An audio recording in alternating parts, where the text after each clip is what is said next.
Most people think that positive feedback means that people will buy. It doesn't.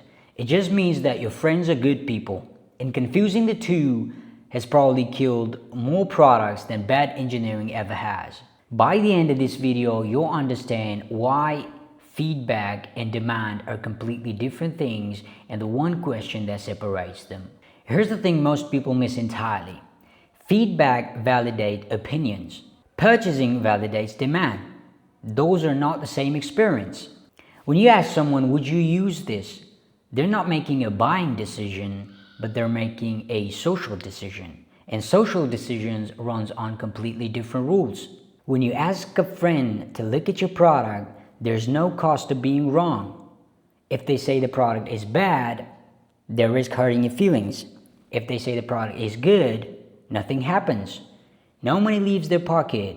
No project depends on their answers, and nobody blames them if the product ever fails. So the safest answer and the socially rational answer is encouragement, not honesty. Now imagine a stranger with the same scenario. The stranger cares about protecting their money more than they care about protecting your feelings. The moment when someone has to spend money, the brain starts evaluating risk differently. Questions become more critical, problem becomes more obvious, and here's where it gets counterintuitive. I learned this not from a book, but a conversation that stopped me cold.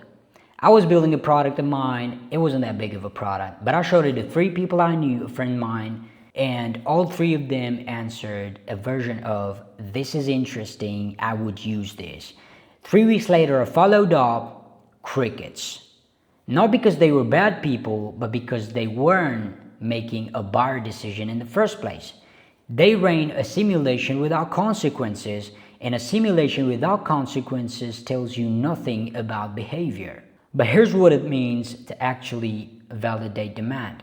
If your aim is to find out, will someone buy this, you shouldn't be asking questions about opinions, because you're not measuring demand, you're measuring helpfulness, and those 2 things point in the complete opposite directions. Now I want you to give the specific thing that changes everything. When there's nothing at stake, the brain doesn't simulate the future seriously. The satisfaction simulation, which I covered in the last video of this series, runs at full power only when there's something on the line. Risk activates the simulation. Without risk, the brain runs a shortcut. It gives you a social answer, not a buying answer. This is why the feedback tells you yes and the market tells you no.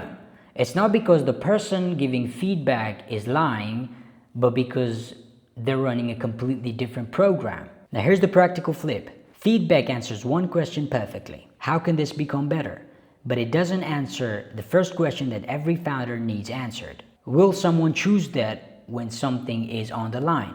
And only one thing answers that, a real consequence. Now it doesn't have to be a full purchase. It could be time, money, commitment, a public declaration. The moment there are real consequences, you're no longer measuring social behavior, but you're measuring buyer behavior. And those are 2 completely different things. Now this doesn't mean that stop talking to people. It just means that know which question you're asking.